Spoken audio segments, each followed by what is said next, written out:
Hi everyone, welcome to my channel stock market India reporter. आज बात करेंगे RBI deputy governor जो announce किया है कि India can be the second largest economy in 7 years. फिर देखेंगे सारे वो जो 10 largest economies in the world है और इंडिया कहाँ फिलहाल प्लेस है उसमें। बात करेंगे डीमार्ट का और बात करेंगे बंसल इंजीनियरिंग पॉलीमर रिजल्ट का। देखेंगे किस कंपनी को क्या ऑर्डर मिला और कौन सा प्रमोटर कौन सा कंपनी में अपना स्टेक इंक्रीज किया। वीडियो को आखिर तक देखिए और लाइक कीजिए, शेयर कीजिए और सब्सक्राइब कीजिए मेरा चैनल। चलिए शुरू करते हैं। आरबीआई डिप्टी गवर्नर ने कहा है इन 7 years India can B second largest economy, और उसके काफ़ी सारा कारण भी बताया है कि 2060 नहीं 2048 तक इंडिया बन सकता है सेकेंड लार्जेस्ट इकोनॉमी। हम देखेंगे कि लार्जेस्ट इकोनॉमी में कौन सा देश है और इंडिया अभी कहाँ पे प्लेस है, कारण क्या बताया कि क्यों ये पॉसिबल है। चलिए देखते हैं। पहला फैक्टर ये बताया गया है कि investment historically fuelled by domestic saving stabilising and showing sign of acceleration. मतलब यही हुआ कि डोमेस्टिक सेविंग जो है वो फाइनली इन्वेस्टमेंट में ज़्यादा जा रहा है और काफ़ी सारा investors, retail investors, finance investors, ये लोग पिक्चर में आ रहे हैं, जो ग्रोथ पोटेंशियल का पहला कारण है। सेकेंड जो कारण बताया गया है यहाँ पे, मैक्रो इकोनॉमिक और finance stability.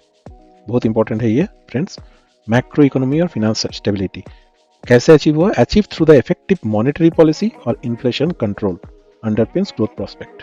The banking sector also improving the health and ongoing fiscal consolidation further enhance the stability. तो बैंकिंग सेक्टर के बारे में बात किया, उसका जो स्टेबिलिटी है वो भी एक कंट्री का ग्रोथ को दर्शाता है। Third but very important is India's favorable demographics with a young and growing workforce promise the sustained growth. India अभी के दिन में दुनिया का सबसे यंगेस्ट कंट्री माना जाता है, जहाँ पे वर्क फोर्स और एवरेज एज है वो काफ़ी नीचे है बाकी कंट्री की तरफ से।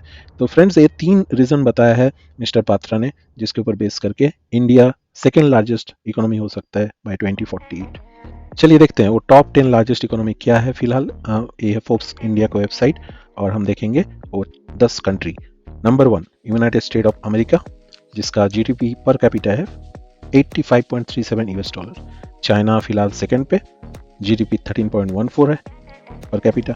Germany third 54, Japan 33 fourth. And actually GDP US billion dollar यहाँ पे जो है इसके हिसाब से डिस्कस होता है कि कौन फर्स्ट, कौन सेकंड, कौन थर्ड है। पर कैपिटा मतलब तो एक दूसरा फैक्टर है, जो एक एक बंदे के पास कितना पैसा है उस टोटल पैसे में से उसमें डिसाइड होता है जीडीपी पर कैपिटा। तो जापान है फोर्थ पे, इंडिया हमारा देश 3942 यूएस बिलियन डॉलर का इसके पास जीडीपी है और 2.73 है पर कैपिटा। क्यों इतना कम है? Because of our population. United Kingdom 3551 GDP per capita, France 3130 47 dollar, Brazil, Italy and Canada. ये है दुनिया का टॉप 10 लार्जेस्ट कंट्री और richest country in the world, और उसमें से हम लोग अभी है, इंडिया है 5 नंबर पे। और according to deputy governor we want to be in the second position after United State by 2048। ठीक है फ्रेंड्स, वेरी गुड न्यूज़, हम सब इसका एक हिस्सा बनने जा रहे हैं। हाँ फ्रेंड्स, सो डीमार्ट Q1 रिजल्ट निकल के आया आज, और जो प्रॉफिट आफ्टर टैक्स है वो 17% ईयर ऑन ईयर ग्रोथ हुआ अप टू 774 करोड़। रेवेन्यू भी ऑफ हुआ 19%।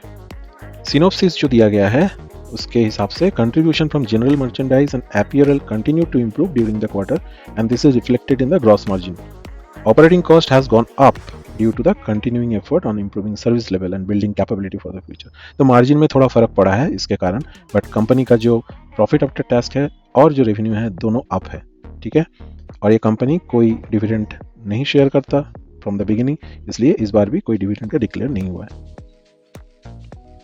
देख लेते हैं द रिजल्ट जो बीएसई वेबसाइट पे है डीमार्ट का, डीमार्ट एवेन्यू सुपरमार्ट, और इसका जो क्वार्टर एंड 30 जून का था, इसका टोटल इनकम जो आप देख सकते हैं 14,110 crore against 11,904 crore year on year, right. और नेट प्रॉफिट आफ्टर टैक्स देखेंगे तो 773 crore, that is the this quarter, जो था लास्ट क्वार्टर 658।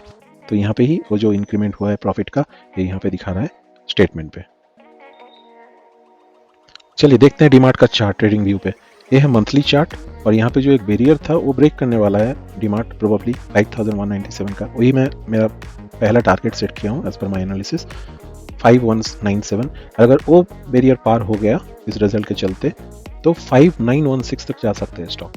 ठीक है, तो आपका वॉच लिस्ट में रखिए। दूसरा रिनाउंड कंपनी जिसका आज रिजल्ट आया वो है बंसाली इंजीनियरिंग पॉलीमर लिमिटेड। देखेंगे इसका कैसा प्रॉफिटेबिलिटी था इस quarter. So year on year जो रेवेन्यू है वो 30,700 लाख था, जो बढ़ के हुआ है 35,183। तो इसमें हमको 5,000 अराउंड बढ़ोतरी देखने को मिल रहा है। और प्रॉफिट लॉस का बात करें तो 5050 was the previous year, this particular quarter profit and loss जो बढ़ के हुआ है 5335। तो दोनों तरफ से इंक्रीमेंट देखा गया है। So this stock should be in your radar for future potential.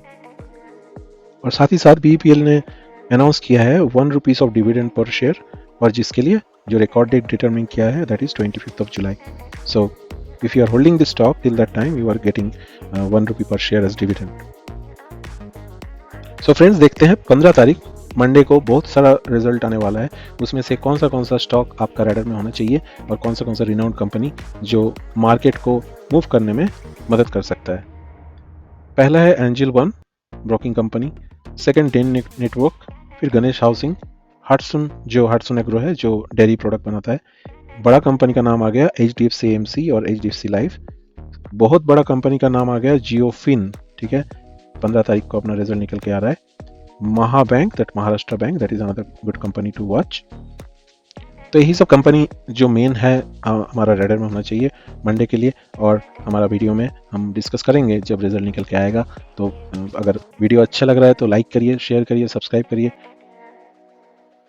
दोस्तों, Deep industries limited oil and gas field service, ये जो कंपनी है इसको आज एक बड़ा ऑर्डर मिला ONGC से, जिसके बारे में हम बात करेंगे। तो BSE को जो इन्फॉर्मेशन दिया गया है कंपनी की तरफ से, ये ऑयल एंड गैस कॉर्पोरेशन से मिला है इन लोगों को, दीप इंडस्ट्री को। Charter hiring of number 1 of 100 metric ton work over rig for Tripura and 150 metric ton work over rig for Rajahmundry for 3 years each. तो बेसिकली ये वर्क ओवर रीक के ऊपर काम है जो 3 साल के लिए मिला है इस कंपनी को।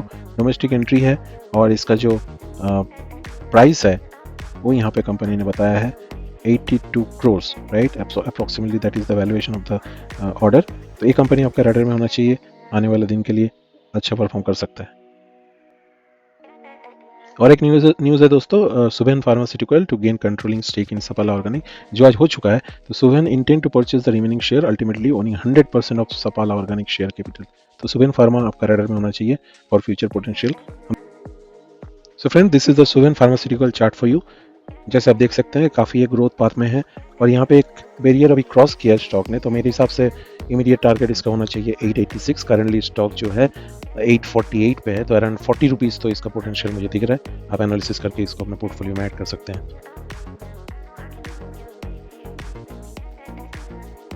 That's all for today's market update. Remember to stay informed and make well-researched decision on your investment. If you found this video helpful, please like, share, and subscribe to our channel for more updates. Thank you for watching, and we will see you again in next video.